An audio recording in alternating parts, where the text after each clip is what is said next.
We want you to get real good at extracting what you need from Gemini, Claude, and ChatGPT. It's going to save you so much time. It's super easy to get distracted by all of these tools, and I want you to put blinders on.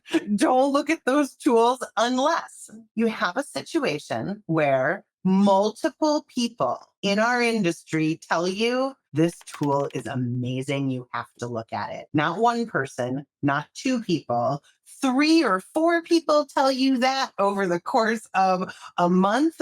That would be a tool that it would make sense for you to do some light evaluating. Hi, I'm Courtney Harmon, Director of Industry Relations at Crelate. Welcome to another episode of the Full Desk Experience. Welcome to the Full Desk Experience. I'm your host, Courtney Harmon. In the next few weeks, we're going to be specifically talking to the executive search industry and leaders who are ready to break through to their next revenue milestone. Over the next few weeks, we're going to deep dive into proven strategies that have helped top search firms scale from steady performers to industry powerhouses.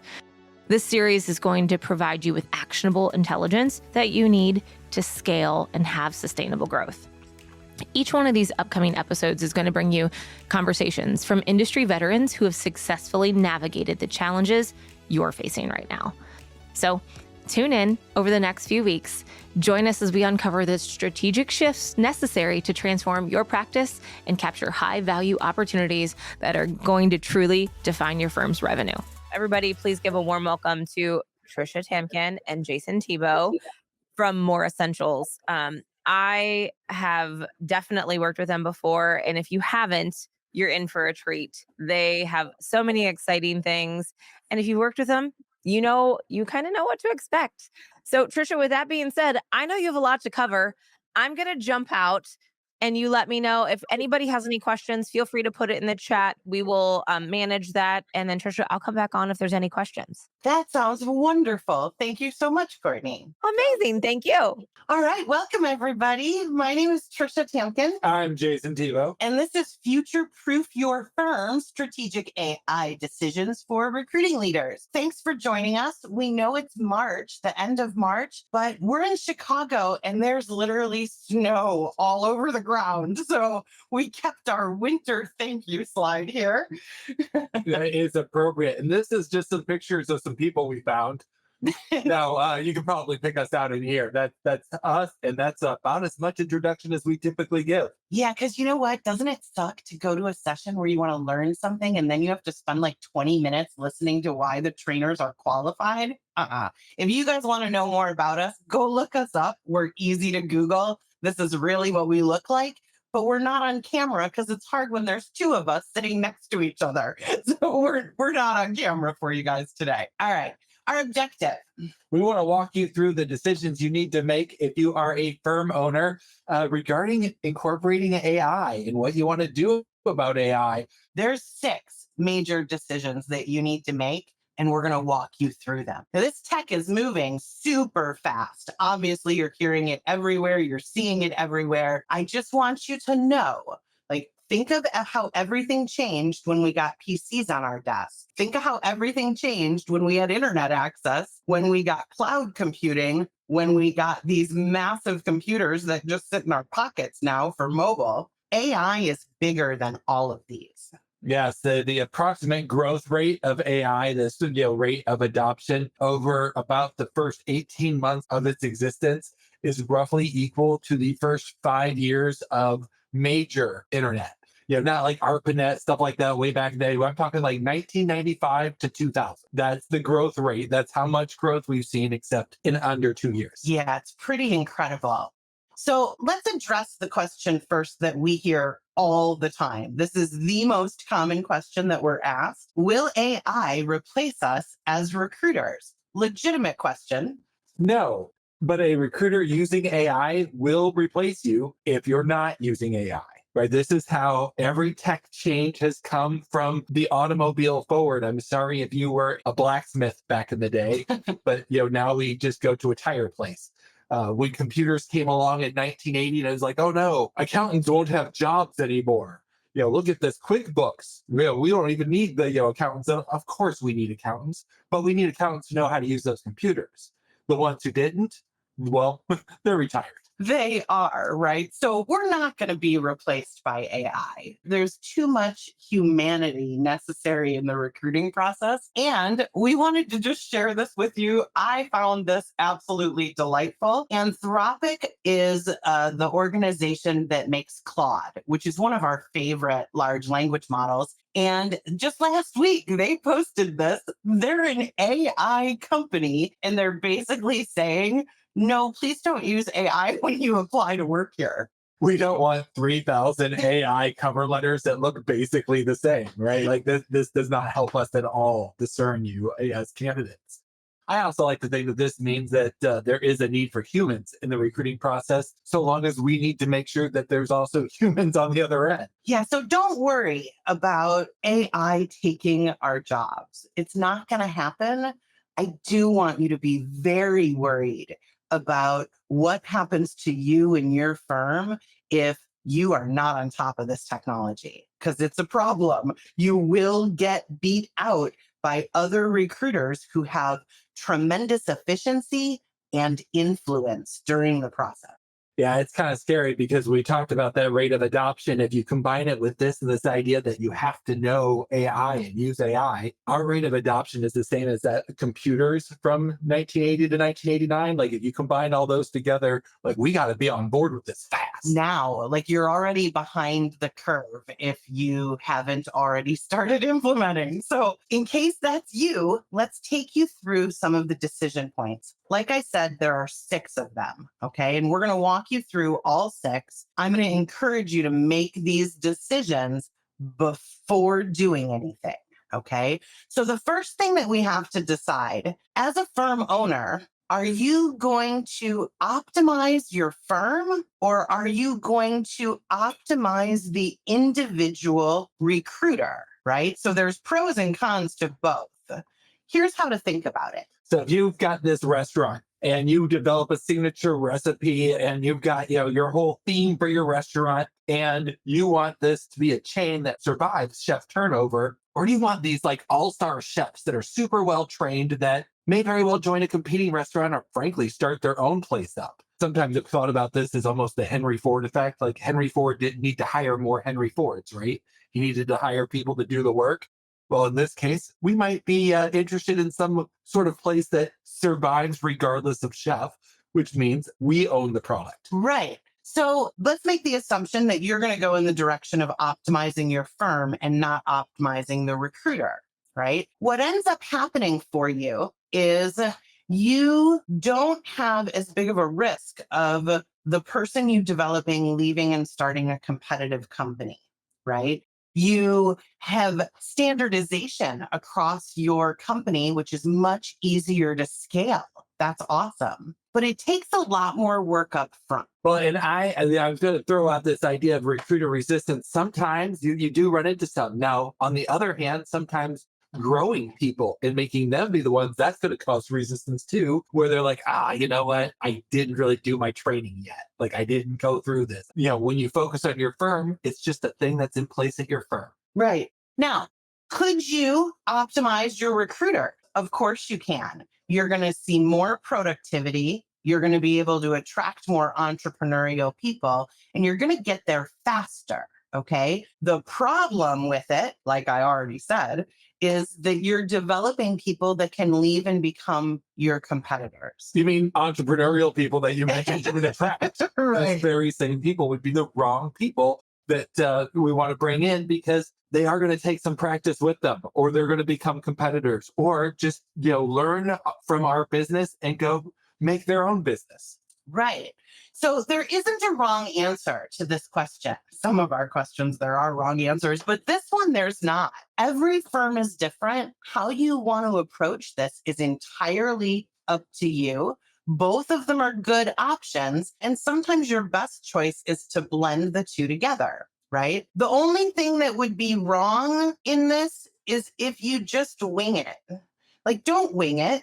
Like, this is your company. You own the company. Make these strategic decisions consciously in advance and decide for yourself which is the better option, optimizing the firm or optimizing the recruiter. We can like chat inside of Chat GPT. There are these things called GPTs. Okay. And it's basically like a little AI that you can build.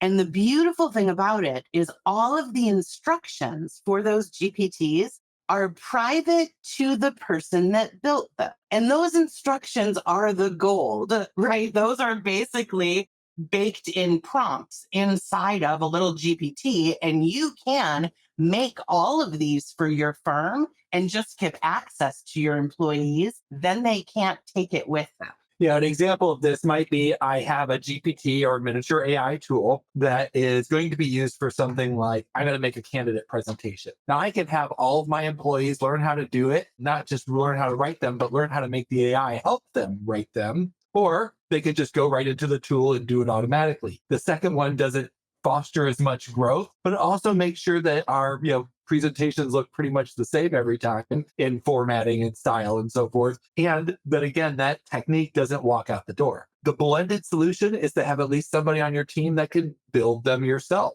right? That can modify and create and all that. Hopefully that trusted person is very trusted. Right. Like it should be you, the owner. You should be the person that understands how to communicate directly with the large language models. So if we build these GPTs, what do they do? Okay. So you're going to get this deck. Don't feel like you need to quickly screenshot or have your phone and do the, if I hit the button twice, it goes right to camera. Yeah, you don't need to. You're going to get this deck. And these are GPTs that we have built specifically for the recruiting industry. Okay, so wait, there's not 32 though. There's not 32. There's a whole bunch more. We don't even put the sourcing ones in here. I think we have a dozen sourcing ones. And we're continually building new GPTs. We personally have a page of custom ones. We have pages of custom ones that we don't even share. Right, right. So what we do with these GPTs is we build them into a browser-based tool. So here are all of these are GPTs that you can get to in order to do whatever it is that you need to do inside of your recruiting desk, right? So we have a ton of these, and I would encourage all of you make GPTs and give access to your team, okay? Browser-based is the best way to do it because it's always there for you, right?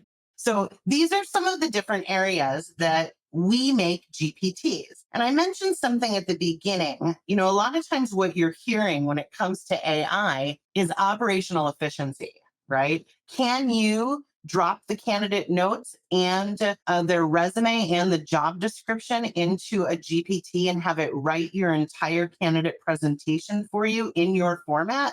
Heck yeah, you can. And that is enormous operational efficiency. But I think we're losing sight on the influence that we can derive when we use AI the right way. Like we can go in and we can give the same resume, the same interview notes, the same job description, but then we can also do an analysis and have the AI predict the personality profiles of your hiring manager and your candidate, and then have the AI based on the resume, the personality profiles, the job, predict the questions that your hiring manager is going to ask and tell you what answer they, particularly with their background and personality type, would like to hear. Yeah, influence. Look for influence, guys, because that's really where the gold is when we can leverage this, not to write your blog posts, to close more deals.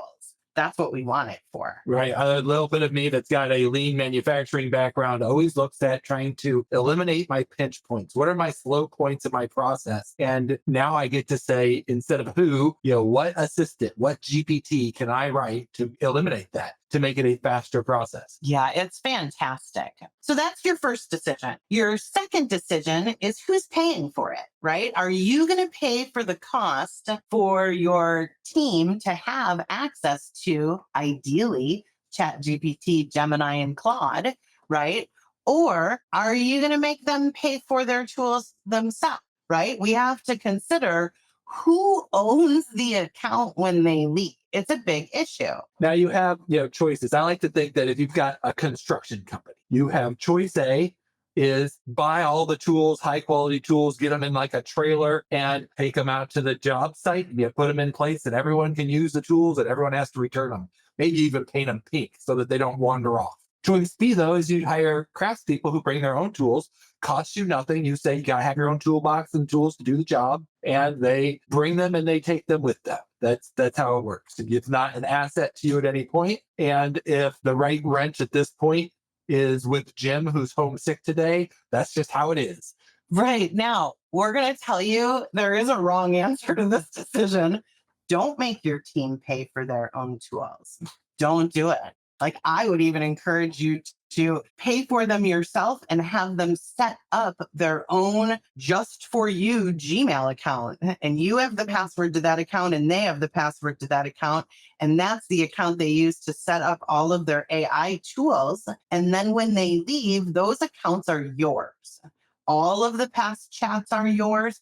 All of the GPTs that were built, or gems if it was in Gemini, you actually want to own those accounts. Which means you could really, you could really set up the accounts so that they're not named by the person. And then it's just like, oh, you have Rich's old account. This is recruiter account 1 at gmail.com, right? And that would work just fine. What we want you to really remember, if you're paying for it, you own it. If they're paying for it, there's going to be disputes to who owns it, because if they're paying for it and it's attached to their personal Gmail account, there's no way for you as the firm owner to retain that. So we want you to be super careful with it. And I just want you to think about the training opportunity that comes from the fact that if you're passing it along to the next person that you hire, when somebody leaves, that's all full of information. The end result of those conversations probably was business for you along the way.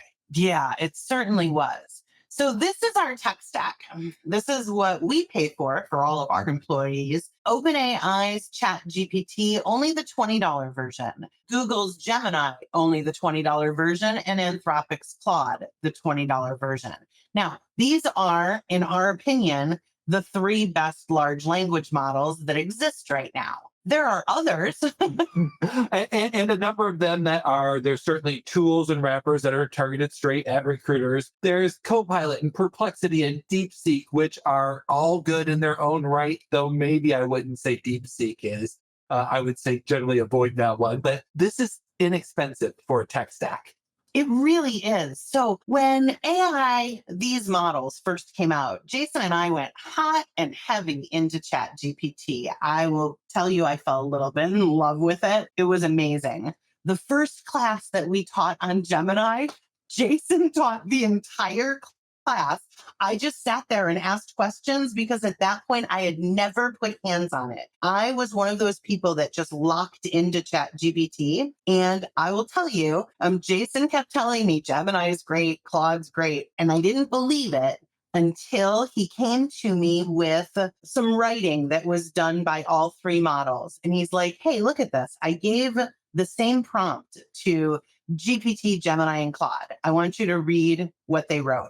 And he hands me the paper and I kind of skim through ChatGPT. It looks just like I thought it would look. I get to Gemini. It's a little bit more concise, direct, less personality, but about what you would expect. And I get to Claude. My chin hit the table. I could not believe the variance in the caliber and quality of writing that came out of Claude versus Gemini or ChatGPT. So if you're not using all 3 of these, we're going to highly encourage you to. Okay. And it leads us, I think, right into our next decision. Now, before you get to that decision point question, I'd love to answer a question that's in chat. What types of employees should have these tools? I would not want to hire a CFO or an admin assistant right now that did not have the ability to understand these tools, use these tools, be comfortable discussing these tools. Maybe I can get away with the administrative assistant not being able to discuss them, but we're in that phase, as we were talking about, where so many employees will need to have this in the very immediate future, that I want to be part of the businesses that are capitalizing on its use. So there's not a role inside of a recruiting firm that would not benefit. Yeah, I would agree with that. In fact, I would argue that this is relevant for every single candidate you talk to, regardless of your discipline. Ask them, how are you using AI personally and professionally? Because if we're going to sit here and tell you, I wouldn't hire anyone in any role in my search firm that hadn't at least put hands on AI, our clients are going to start doing that as well. Well, and by start doing that, the report I saw recently was more than 40% of hiring executives are already feeling that way, that they would not want to hire somebody who was inexperienced or reluctant with AI. All right, so let's get into decision point 3. You have 2 different ways you can go with this. You might or might not be aware there are, what was the number we saw this week? Like 50,000 AI wrapper apps now? I think it's 32,000, Okay. 32 or 36,000, but there's so many of them that if you decided that what you do is just try out a couple a day, you wouldn't finish all of them before there were 30,000 new ones. No, there's a ton of apps out there. This is the big boom. This is the bubble. The bubble is growing with all of these different apps right now. Well, and from an investment standpoint, there's a good reason. It's cheap to build an app that's a wrapper on ChatGPT or one of the other models. And it's so cheap and easy, you can just do it yourself. You can, and a lot of people are. So one of the things to think about with this, in my world, it's kind of like sourcing, right? You have a choice. You can either learn how to use Boolean logic and speak directly to Google to get all of the results you need, or you can buy Zoom Info and Apollo and LinkedIn Recruiter and get your data there, right? So another way to kind of think about this is if maybe you were a fisherman. All right. And in that fisherman, you can, or as a fisherman, you have a tackle box and you can have like 2 or 3 specialized lures that do basically everything. Or you can have one lure that is exactly for this kind of fish at this depth, and another lure that's at this depth, and another lure for a different fish, and another lure for a different fish if it's a different temperature out. Or like if we have a very specialized, very complete tackle box, which do you want to go with? Now, there's something to be said. If you really like all the specialized tools and all that, and you have an unlimited budget, go with specialized everything, right? Right. If we go with the tool focus, what ends up happening is you don't have to learn how to communicate directly with the large language models. The tools do it for you, right? These tools are coming out at a pace that's hard to stay on top of. But there are definitely good tools out there right now. Like I hear a lot of people talking about MetaView, that they use it for recording. I'll tell you, Zoom released their AI companion this week and it's rock solid. So you might want to just use Zoom for that. But it costs a lot of money and it costs a lot of time to learn all of these tools, especially when we know where the bubble is growing. And the bubble is going to burst just like it did in the late 90s for internet apps. We're going to see that, which means you run the risk, if you get in bed with a lot of different tools, of them not making it. They might not actually survive the consolidation that we're quite certain is going to happen somewhere in the next, 18 to 24 months. Yeah, and one of the things about the .com bubble burst, it certainly happened and a lot of little websites disappeared. The big ones didn't, and the internet is bigger than ever. So that's an advantage of going the other route. It is, right? So let's talk about what happens if we focus just on learning the large language models. Okay? First, you've got like 3 major ones that we teach, not that you can't use others, but 3 major ones. So that's a pretty simplified tech stack. You saw the subscription costs, and there are upgrades to things like ChatGPT that are $200 a month. And we won't go into that right now, but that give you even more power but that's a pretty inexpensive, tech stack cost. It certainly is. I mean, $60 a month, and I have what I feel like is a team of assistants that are really a lot smarter than I am in several areas. Right? Well, and it's certainly fabulous because with three of them, you pretty much cover the gamut of so many different things. You've got great flexibility. You basically have the tools that are powering 32,000 apps so far, all at your fingertips for the cost of three. So it may not come as any surprise to you that we are big believers that you should not go in the direction of all of these tools. We want you to go directly to the source. We want you to get real good at extracting what you need from Gemini, Claude, and ChatGPT. It's going to save you so much time. I was having a conversation with a $1 million biller, and what they told me was that they're spending so much time looking at new tools that it is impacting their actual revenue. Shiny object syndrome. Like, it's super easy to get distracted by all of these tools. And I want you to put blinders on.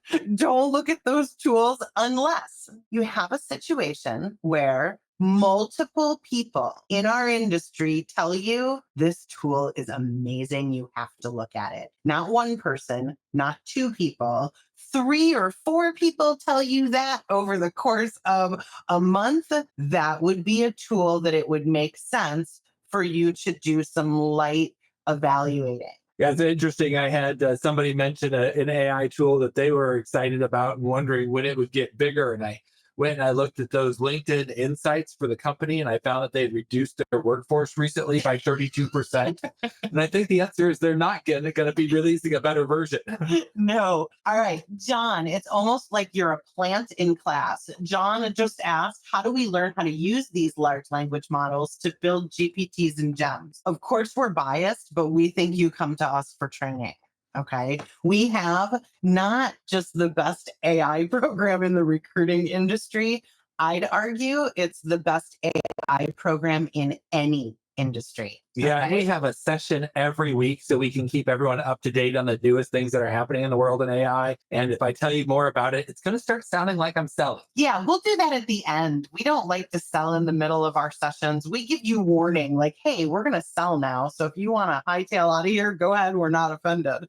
All right. If you go down the path of tools, like Jason said, if you have an unlimited budget and you can allocate a person on your staff and that's their job or a portion of their job, still don't know that I do it, but I mean, you could invest in these tools. Ultimately, I think it's a waste of money. I think that you want the flexibility and the control of communicating directly with these large language models, right? Like I told you before, Jason and I both got hot and heavy with ChatGPT, but now ChatGPT is both of our third models that we go to. I have found that I have quite a preference for Gemini.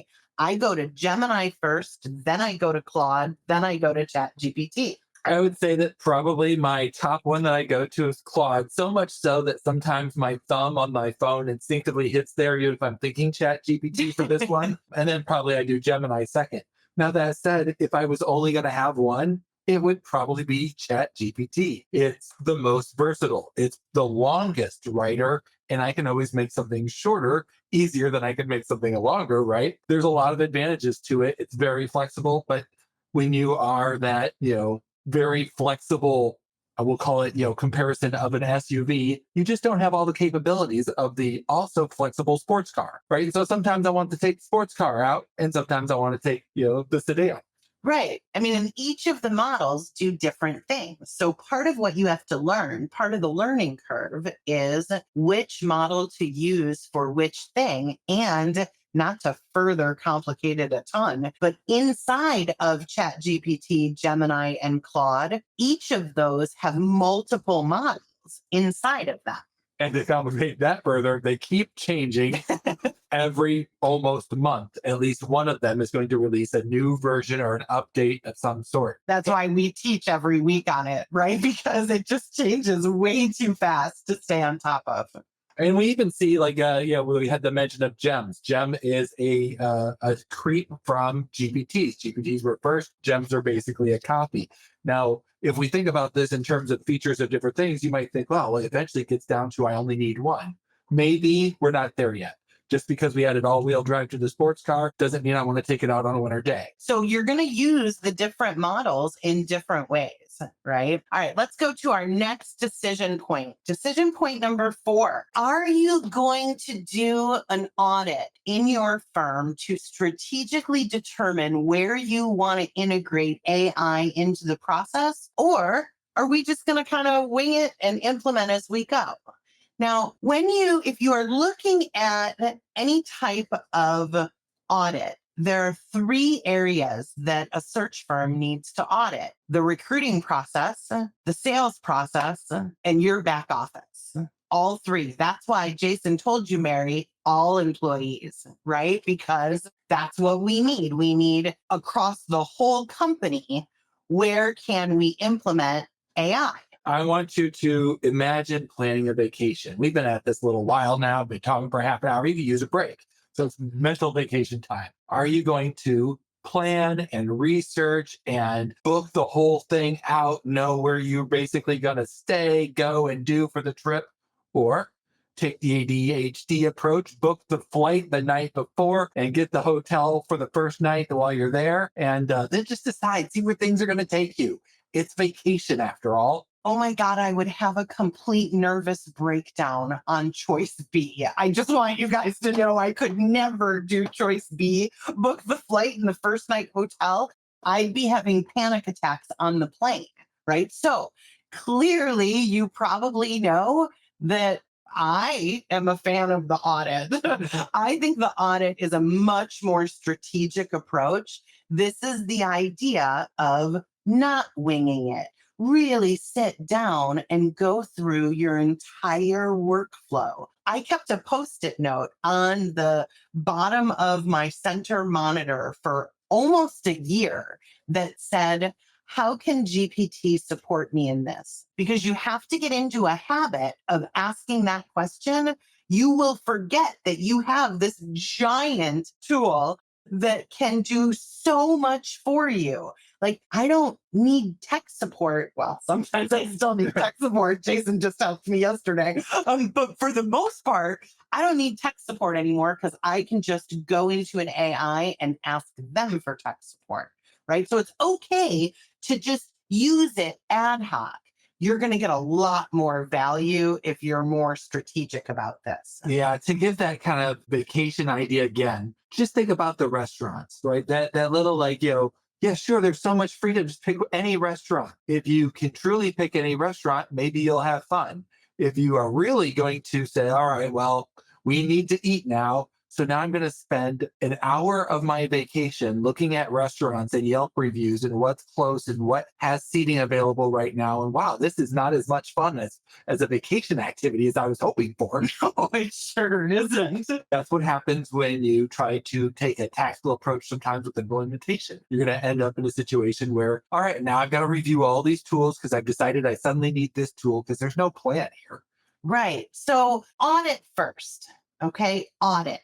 Look at every aspect of the business, the recruiting process, the sales process, your back office. Okay, go granular. You've probably never done this before in your business. Most search firm owners that we know have never done a comprehensive process workflow audit. What is at a granular level each step of the process in all 3 of those areas? And then we're going to continually ask the question, how can AI support me in this step?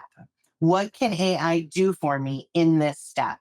Now, this takes time. And I was just going to add into there just a little thought around, what this audit might look like and how this might work elsewhere. But you know what? Let's press. Yeah, you know what? The best approach is probably a hybrid. Okay. So think it through find your biggest opportunities, and then you can wing it the rest of the time. But really, I want you to think not just about efficiency. I want you to think about influence. How can the AI make me a more effective salesperson? That's where the real money is, right? If we can influence the outcome of deals, we just haven't really had that opportunity, I think, truly until now. Those of you that have been at this a while, you've probably heard how important candidate control is, how important client control is. Newsflash, you have no control over other human beings. Like, you just don't. You cannot make a hiring manager extend an offer to a candidate they don't like. You can't make a candidate take a job they don't want. But what if we could increase the likelihood of them extending the offer, or increase the likelihood of them accepting the offer? Now we can actually drive more revenue to our firm. I think that's really where the money is. Okay. There's always a part of me that looks at it. Tricia says influence, and I say speed. And I'll be fair. I myself have, picked up a saying from my military time that is, speed is fine, accuracy is final. A lot of these AI tools can make us faster, but a lot of them aren't terribly accurate, and you do need to have a good eye on it. So sometimes going for influence over speed means that what we're focused on is people rather than flinging paper. Right. So, John, I love this question, right? To answer the question, how can AI do this? We need to know what AI is capable of doing. Where are you seeing AI make the biggest impact in recruiting and search firms? Gosh, there's so many areas that it's almost difficult. Like, I want to just scroll back up for you. Right. Okay. So here is where the biggest impacts come in, right? Like, if I can do an MPC marketing list, then I can have it sanitize the resume for me. Then I can have it analyze the unknown prospect that I'm going to market that candidate to, tell me the personality profile, and then give me subject lines that are going to increase the likelihood of that hiring manager opening that email, right? That's influence. Like, that's going to make a really big difference. If I want to, I can, and I don't have it in here for sourcing. We have a GPT. Jason and I have been teaching Boolean logic for 15 years.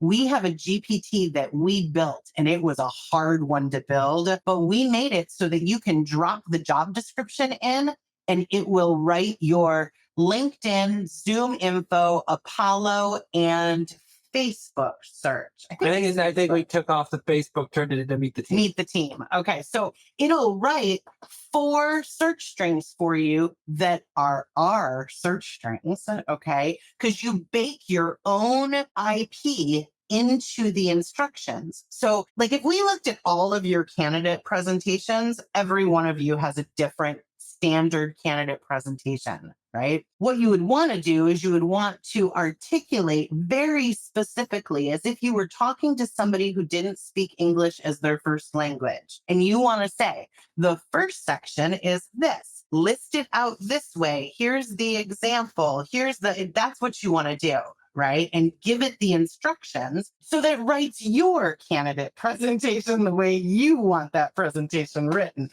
Right. Kelly's so fun. Kelly, if we have time at the end, I'll show you the nasty client email, but only if we have time, because Courtney needs to start another session right at the top of the hour. Right. Yeah. And I will certainly tell you, some of those people come up to us. Some of our clients say, this one in particular is saving me money. This one is saving me time. This one's doing great. But we frequently get you don't know what a lifesaver and how cathartic it is to use this GPT for the nasty client emails. I love the nasty client emails. It's one of my favorite use cases. I use it all the time.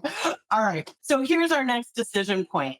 Internal AI versus external AI. What does that mean, right? Are you only going to use AI inside of your firm, or are you going to expand and leverage AI for your own offerings? So let's talk about what this might look like if you were an investor, let's say that you have a portfolio, okay? In choice A, what you're going to do is you are going to allocate part of that portfolio to high growth risky stocks, or you're not.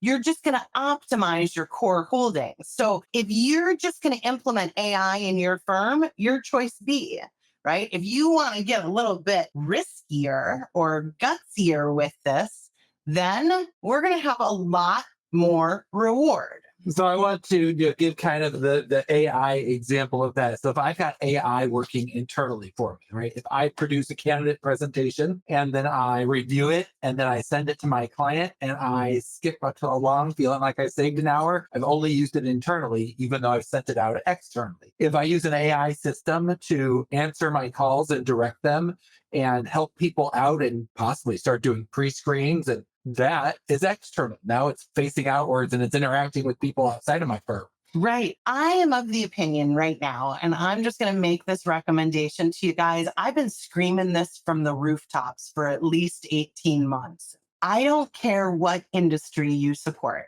whether it's manufacturing or healthcare or anything else. It does not matter what your industry is. I want you to go this weekend, and I want you to put a page up on your website. Let's say that you're a manufacturing recruiter.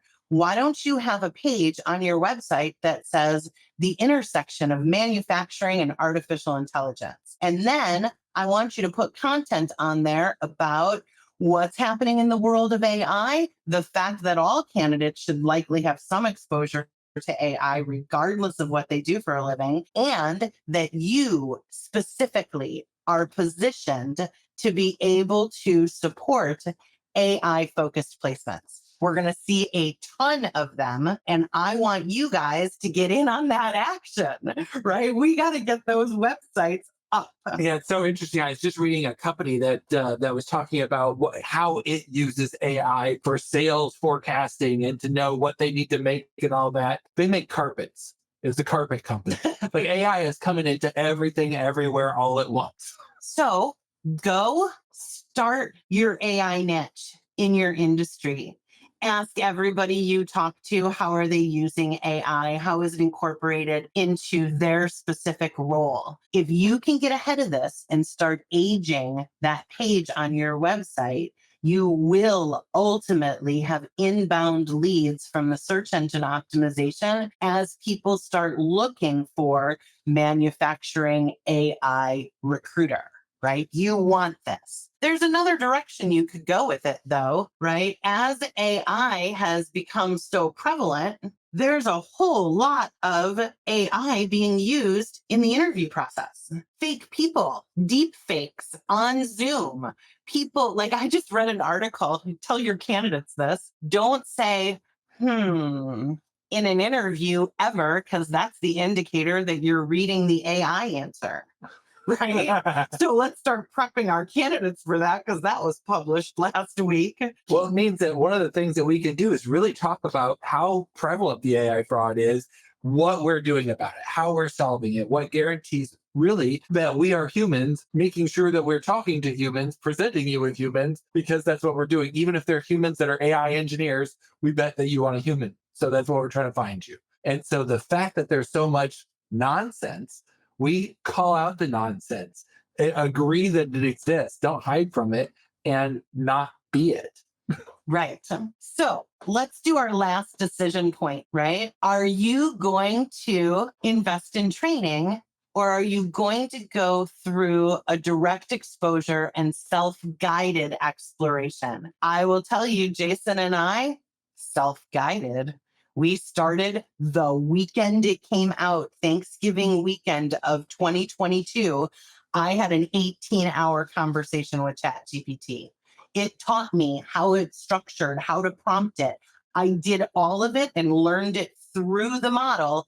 You just can't get to that anymore. They shut all that down. Yeah, back then you could basically prompt your new car for the owner's manual and get it out of there and find out what you are working with, because that gets us to how this decision point might be thought of. Do you want to go to one of those like German, European driving schools where it's, professional instructors on, structured courses and it's very well, Or be given that owner's manual, the keys to a new car, and be like, what? For the last 15 of your years of your life, you've been a passenger, go up to it.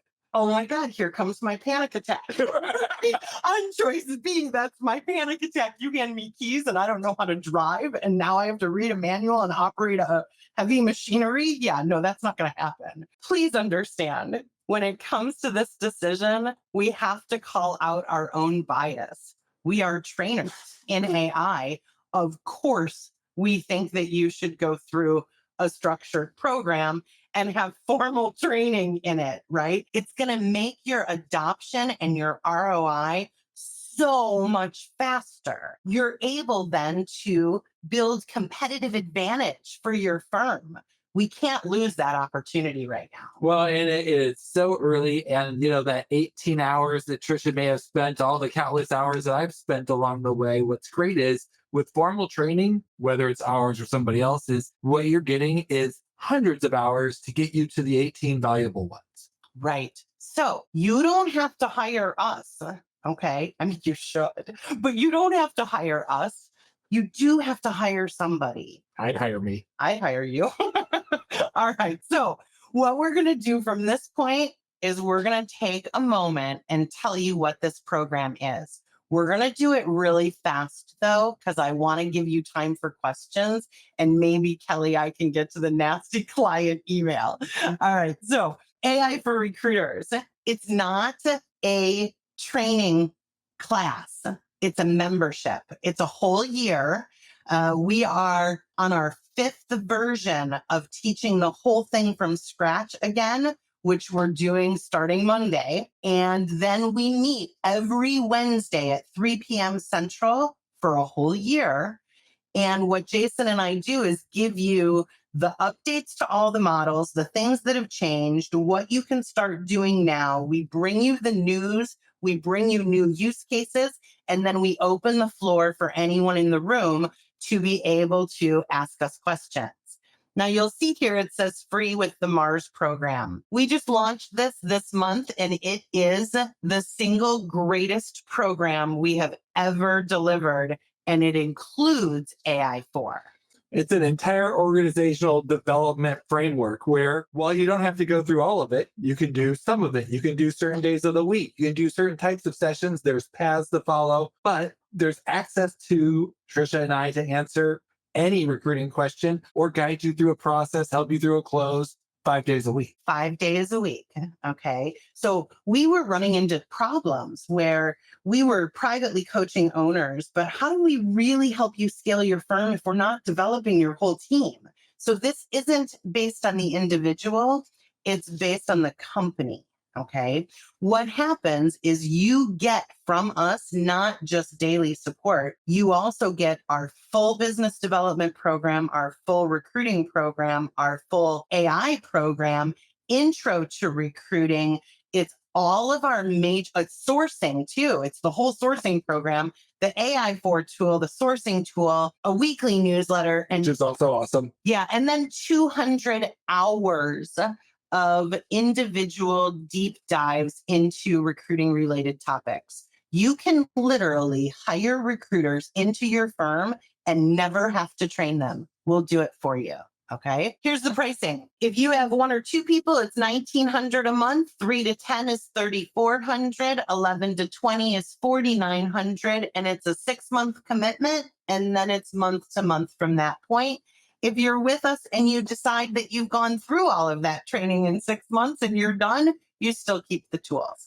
Meaning that you have access to both the sourcing tool, the AI tool forever. Forever. All right. So questions. Courtney, I just want to tell you, we made it. We made it. Right. We might be able to help out Kelly. We might be able to help out Kelly. So let's help out Kelly right now as we do this one, and then it'll allow any other questions to come in. And if not, we can always provide your email to be able to follow back up. Do you know with what, Courtney? I'll send you the deck and some links and everything that you can send out. All right. So Kelly, I am inside of Google Docs, and what I'm going to do is I'm going to go to Tools, Voice Typing. And now I'm going to make up the nasty email. Okay. I'm just going to make it up and voice it. I am so aggravated and disgusted with you as a client right now that I can barely breathe. We went through expectations at the start of the process, and you committed to me that you were going to give me feedback within 24 hours of me presenting a candidate or that candidate interviewing. I have left you 17 voicemail messages and you won't return my calls. I should not have to chase you like this if you are actually interested in hiring someone. If you can't get your act together and start responding to me, then from this point forward, I am not showing you any more candidates. I will start sourcing from your company. Okay, so please understand, I am extremely upset about this and thinking that I don't ever want to do business with you again. All right. So That was pretty mild. I would feel dumb or something. right. So voice typing is your friend. So now what I'm going to do is I'm going to take this and I'm going to go into my tool and I am going to go into deal management, nasty emails rewritten. And now all I'm going to do is paste my very cathartic venting, right? And now here's my very nice email.